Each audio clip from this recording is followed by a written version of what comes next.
Welcome to Kovai Cousins. இன்றைக்கி நம்ம பன்னீர் புர்ஜி வச்சு சாண்ட்விச் எப்படி செய்கிறதுன்னு பார்க்கலாங்க.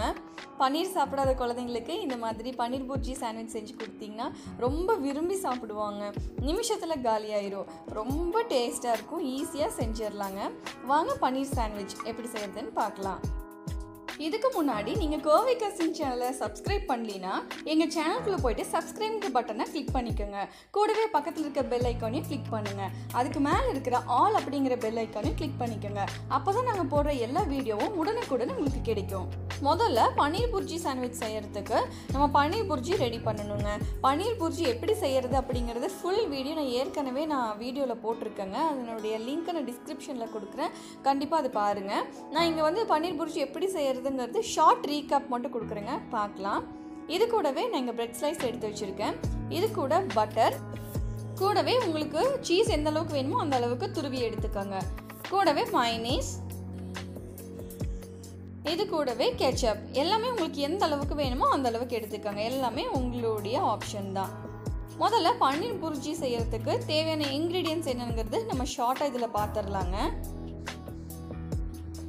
அடுத்தது பன்னீர் புர்ஜி எப்படி செய்யறதுங்கிறது ஒரு ஷார்ட் ரீகேப் பார்த்துடலாம். ஒரு பேனில் 1 டேபிள் ஸ்பூன் அளவு வெண்ணையும் 1 டேபிள் ஸ்பூன் அளவு எண்ணெயும் சேர்த்து நல்லா காய விட்டுருங்க. இதில் கொஞ்சமாக சீரகத்தை போட்டு நல்லா பொரிய விட்டுருங்க. அடுத்தது பச்சை மிளகாயும் வெங்காயத்தையும் சேர்த்து நல்லா வதக்கி எடுத்துக்கோங்க. வெங்காயம் நல்லா வதங்கி வந்ததையுமே இஞ்சி பூண்டு விழுதை இதில் சேர்த்துக்கோங்க. இஞ்சி பூண்டு பேஸ்டோட பச்சை வாசனை போனதையுமே இதில் கொஞ்சமாக மஞ்சள் தூள், சீரகத்தூள், வரமிளகாய் தூள் எல்லாத்தையும் சேர்த்துட்டு இதனுடைய பச்சை வாசனை போகிற வரைக்கும் கலந்து விட்டுட்டு ஒரு தக்காளி நல்லா பொடியாக கட் பண்ணி இதில் சேர்த்துக்கோங்க. கூடவே கொஞ்சமாக உப்பும் சேர்த்துக்கோங்க. அப்போது தக்காளி நல்லா இந்த மாதிரி ஸ்மாஷ் ஆகி வந்துடுங்க. தக்காளி நல்லா ஸ்மாஷ் ஆனதையுமே நான் கைகளால் ஊற்றி விட்டுருக்கிற பன்னீர் இதில் சேர்த்துட்டு நல்லா ஒரு தடவை மிக்ஸ் பண்ணி விட்டுருங்க. இந்த ஸ்டேஜில் உப்பு காரம் சரி பார்த்துக்கோங்க. உப்பு பத்தலைன்னா கொஞ்சமாக உப்பு தூவி விட்டு நல்லா மிக்ஸ் பண்ணி விட்டுட்டு கடைசியாக ஒரு பிஞ்ச் அளவுக்கு கசூரி மேத்தியும் இதில் மேலே தூவி விட்டுருங்க. கொஞ்சமாக கொத்தமல்லி இலைகளை பொடியாக கட் பண்ணி தூவி விட்டு கேஸ் ஸ்டவ் ஆஃப் பண்ணிடலாங்க. அவ்வளோதாங்க, பன்னீர் புர்ஜி ரெடி ஆயிடுச்சு. அடுத்து பன்னீர் புர்ஜி சாண்ட்விச் செய்கிறதுக்கு ஒரு தோசைக்கல்ல உங்களுக்கு எந்த அளவுக்கு பட்டர் வேணுமோ அந்த அளவுக்கு பட்டர் சேர்த்துட்டு இது நல்லா மெல்ட் பண்ணி நம்ம ப்ரெட்டு டோஸ்ட் பண்ணி எடுத்துக்கலாங்க.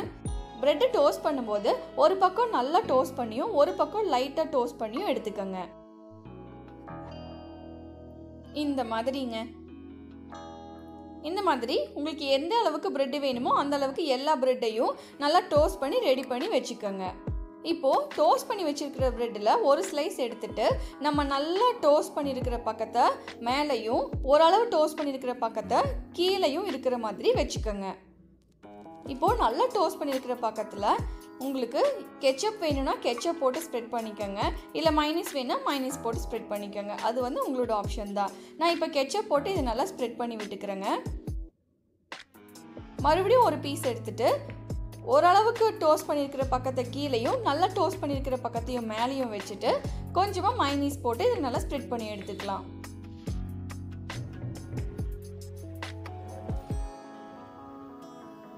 இந்த மாதிரி 2 ஸ்லைஸ் பிரெட்டை ரெடி பண்ணி வச்சுக்கோங்க. ஒரு ஸ்லைஸ் பிரெட் எடுத்துட்டு இதில் நம்ம பன்னீர் புர்ஜி ரெடி பண்ணி வச்சுருக்கிறோம் இல்லைங்களா, அதை வந்து இதில் வச்சு நல்லா ஸ்டஃப் பண்ணிக்கலாம்.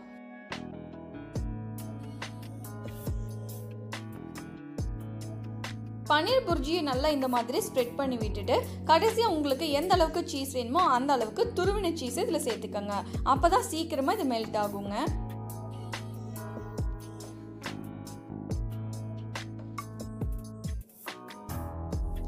சேர்த்துட்டு இன்னொரு ஸ்லைஸ் பிரெட்டை அது மேலே அப்படியே வச்சு க்ளோஸ் பண்ணிடுங்க. இப்போ இதை மறுபடியும் நம்ம டோஸ்ட் பண்ணி எடுத்துடலாங்க. மறுபடியும் தோசைக்கல்லை நல்லா சூடு பண்ணிவிட்டு உங்களுக்கு எந்த அளவுக்கு பட்டர் வேணுமோ அந்த அளவுக்கு பட்டர் சேர்த்து நல்லா மெல்ட் பண்ணிவிட்டு நாம் ஸ்டஃப் பண்ணி வச்சுருக்கிற பிரெட்டை இதில் அப்படியே போட்டு டோஸ்ட் பண்ணி எடுத்துக்கலாங்க. இந்த மாதிரி நல்லா திருப்பி விட்டு நல்லா கோல்டன் ப்ரௌன் ஆகிற வரைக்கும் விட்டு டோஸ்ட் பண்ணி எடுத்துக்கோங்க. அவ்வளோதாங்க, சுட சுட கம கமன்னு பன்னீர் புர்ஜி சாண்ட்விச் ரெடி ஆயிருச்சு. கண்டிப்பாக இது நீங்கள் ட்ரை பண்ணி பாருங்கள். குழந்தைங்களுக்கு ரொம்பவே பிடிக்கும். நிமிஷத்தில் காலியாயிருங்க. அவ்வளோ டேஸ்ட்டாக இருக்கும். செஞ்சு பார்த்துட்டு எங்களுக்கு எப்படி இருக்குன்னு கமெண்ட் பண்ணுங்கள். கூடவே லைக் பண்ணுங்கள், ஷேர் பண்ணுங்கள், சப்ஸ்கிரைப் பண்ணுங்கள், பக்கத்தில் இருக்க பெல் ஐக்கானையும் கிளிக் பண்ணுங்கள். வேற ஒரு நல்ல வீடியோவில் ஒரு சூப்பரான டிஷ்ஷை எப்படி ஈஸியாக டேஸ்டியாக செய்யலாங்கிறத நான் ஷேர் பண்ணுறேன். அது வரைக்கும் பை பாய்.